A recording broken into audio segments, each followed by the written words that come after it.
台風後も実は健康への影響が長く続くて知ってましたか？ 2024 年の研究によると、台風15年間はその台風が被災者の未来の死亡に影響し、その当時の死亡者数を大幅に上回るそうです。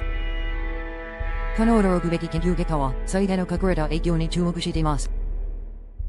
この研究では、1930年から2015年までにアメリカに影響を与えた501個の台風が調査されました。